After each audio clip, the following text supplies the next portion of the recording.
Mema akwaba ediba Xposed GH. Make sure say obe subscribe na wa like amaye. Na wa ko Facebook and so I follow your channel no so Xposed GH. Na wa like so na wa share amaye me da say. Na me kai will say neat roofing na asomase. Neat roofing say bra na only omu embembe di dwa te se kona koto omu materials no na se uta onu ankasa ebema onkrofo eduechi akwakoye bibia ama free dia ohia se obeto omu materials no fiti and there sa promo we fiti and there ekosi December enti ma ho enye ontem na oni omu enkodi kasubo omu number ni wo down enti na apike omu number na wa frɛ omu sisi a enkra aba beto ho eni se Mama Pat, yasanso are reminding for 2 good weeks. And 2 good weeks. Not just say we no cry no asem for cry any dia wo hodada no any combination bi and it's not the same case. Not just say Mama Pat enkane no nipa 7 na se nipa enson e na de ne kokogina asem di bia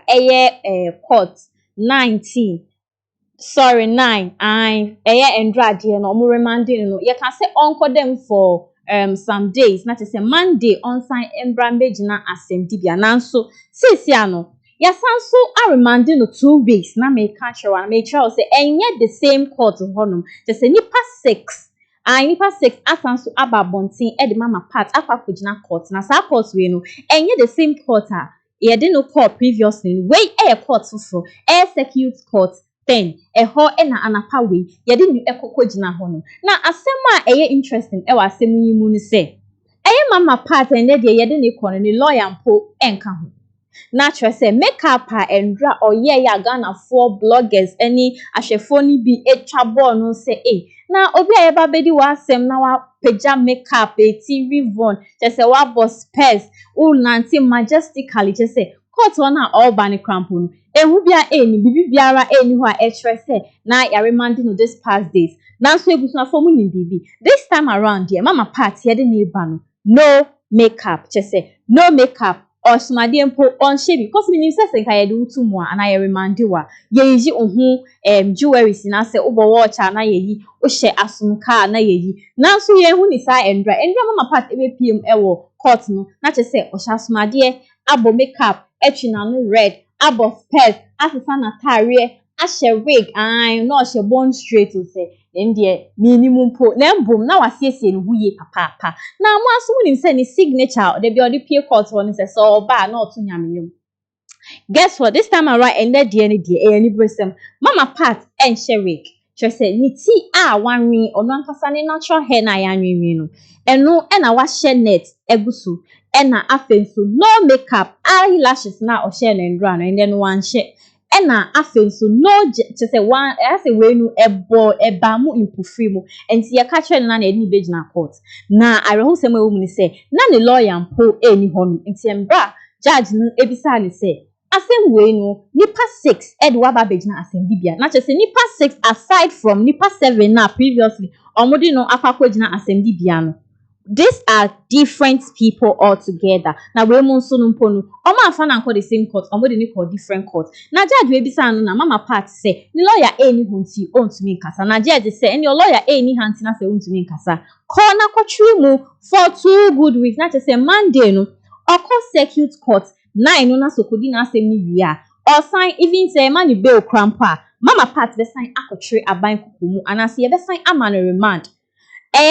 Different court we aman remand so obesan akotri move for 2 good weeks and san our sanso ababage na sa asendi bia ho enti we ani asema asisi anu aba beto ye pono so na yen sembre no yen kwhwe video no na onwu differences between endra court na opin any ende na even kwampo no ni makeup oye any nia onye yen kwhwe video ni bra ye ba e beto aso endra na ene anope ya ye wie ye ni net na se niti no ankwafo na egu ni nsa no na am twen kakra eno na ya na Facebook fo no enti ase no say wo bia wo da remand ho no ya do ko to remand dia bevan say ho nya fe unya kwan wo chese wo ni freedom bia saloon bia ni ho de de she ya ni so no ma no she mo we ye nra de on say no wa fa ne ho nra de na ho say wa fa ne ho nti ofa wo hwe nra atade na ne hye ne nra Enua and then nekra me hwe na atade na yefi na ono no ya woto na no pink anase na no ye pink dada asa ne enua de no ato na no pink ba ene de no nto na no ene de nanim kura hu so osori ye hohoro ye na and then socks of enua me gidi so okoda ntuntum to ohye ye and then no hye socks efunu mu ana ofa minti menchire because time ene ye de mama party be do court no minyini se no bia be ya we as early as 8 na mama part aba bedu e wo court ofa ensonso ne e wo case we mu ne se enra case no ene enipa nsia ene ebo ne kwadu different say different complainant na do mu bo kwadu mo ya mu nwie da enra case na ye di akire no eno 7 enipa 7 complainant 7 charges ene de ene nsia 6 into 6 plus 7 of our welcome boma no one say 13 you come you ni boma when so you different court where you different court where you circuit court 10 and right you can asem no circuit court 9 e di court me ni na di ma na grada asem obi a of adwoada ye de ne ba ye de ne ko circuit court 9 eno na ya hye se ye mfa ne nkosi 3 days ne ye mfa ne mre adwoada we ene oba penny Evelyn asamwa se ye mfa ne nkosi na awotwe mienu 2 weeks efi ne kosi 24th eno besan aba court ofa na ofa kwadu ene ye de born ene kwa de ne lawyer so antimi ama enti ye bisa ne se ma me udi fo anadi bem o se otemu afo me pa chow minti me nkasa me lawyer ba na ma me ne se debi we ye bisa so odi fo anase odi bem enti anu keke na obeyi udi fo anase odi bem ena ye ne obisa na o se medi fo ubisa na o se medi fo ubisa na nsia ne nyina o se odi fo ye de di no mbo ne ye de oh Patricia esi edu na ne boy ba ne de wankasa enyo no a se se waje atum se Reverend Dr. Kankura eyonoa because court the bia na ye nhye da en recognize that into afa me no ka say de mama part aka Agradaa ya remanded 2 weeks efi ne ekosi 24th eno besan aba court ofa enra atade na hye no eno na hye no wig no ene no nhye wig unhu se na ni ti na ye ti da ya bo eno de net ahye so net no de ahye so no onye makeup bia ene onye makeup ene onye makeup ewo bia sanso ene ohun se nra socks o hye black socks bi ene hye no eno hye ye beka se ye mpaboa ya ye tonton ya ye slippers ya ye hye ya eno abi ene hye no de ene members bi ama no fa ene opie na o ye se opagya nwom but ene de nwom na samfa ofene de enwom no amfa unse ne na voice ne wo fom na vim ne nso hye de ni ho ama sa na mama Agradaa be de a enye wo dwuma yo ebere bi abekokot bi abetwa no mfoforo afa sa enwom ne de unse sofo mama de obeprichi a eya opagya nwom to nwom ma honkonkun sane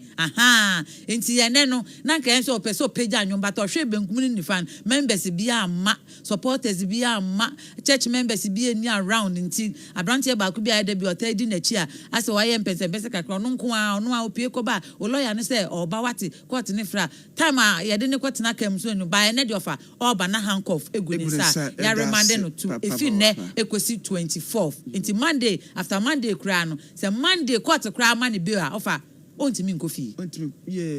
se Monday ye court na likely kra na circuit court 9 ema ne bi a ontimi nkofi Facebook fo no sorry am say mo call blank akra mo pictures no but aba why enti Abraham Rose no market kan aba ye aba mo jofene we ni ene de enti ene de ofa ohwe ni yi a unso hye net e woni ti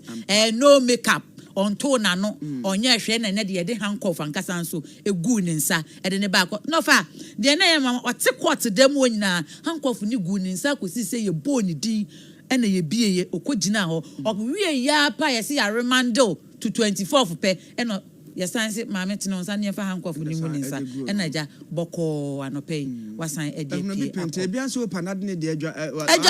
ebi ni o afa wahu ebi ni enti ofa nyame ya doma Monday ye beko ye fi Monday 24th ye besan akoba still apostle for chese omgusu ye nhwehwem se kra dom so mo pe church members ni bia na gi momo sika no achi omo de account ofa asem no obi be ka sa fe kra ni fi ase ye se ebi gi momo nti o ma gi momo receive momo ye pe workers ni bi achi omo de o maka ho send a video bi a o di adanse se onu kra no ye no kra momo de bi ko so pa ye ne ka to so uni ka so ha no mo a ne ebusia Me sign Kai will say, subscribe ama a YouTube channel. No, that's the only way we can go from. Sure, was subscribe. MI na share so MI. Within Eddie Nanadra Eukubia. Na asem krapa asanso abetom ni say. And then no mama part ni kununu ni software kununu. Obe PML court hobi. Na inkofo trema almost say answer endra one back court na Ghana for trouble no say na papa we kwa yiri edema ye de ni APM court omba hobi. Enunti na ama ende odi nani onyam abeta niri echi. Enti in some way assign generate a whole different issue. Not just say and then no different courts asanso are remanded mama part. Make sure say ode will comment to your comment section hono na afenso me sanso Kai will say any truth in asomasne macrow. Mira, the we are in sway esifa bay. Na edam ha sensu nwi. Ene the one family and share pa dia won fro adobe. Sisa ni sen hunti. Ena ho ma me fro adobe. Ebra me si dan wie. Na me gya wo hatu kwan. Ena me ka kire wo say, kofa neat roofing system for. No me bodan so mayen. Ena kofa kwanchan for matrama kwafo a. O ma bodan so ahwe dan na enwu yo. Na Mira, neat roofing system for asem a woken. Edam pa na dance wo ho a chinchina chin. Ete say won na san boy dance mayen. Ore uti. Unim se sika ho ayeden. Ena wo yade nso a wo so wo yade a ebetimi achama wo ye eno nti ena me share wo say kofa neat roofing system for nanka omama ya adwuma yi man achia nanso emu yi neat roofing system for wo nkuan de ombetwa ni neat de amayen enti ekoba ne say open woodwork metal trust rain gutter rich cap valley IBR IDT DSR any pie keka ho de a ene na tonsa frɛ neat roofing system company yama free estimation any free transport ena afenso your board dan so ma wa ye pa and it just some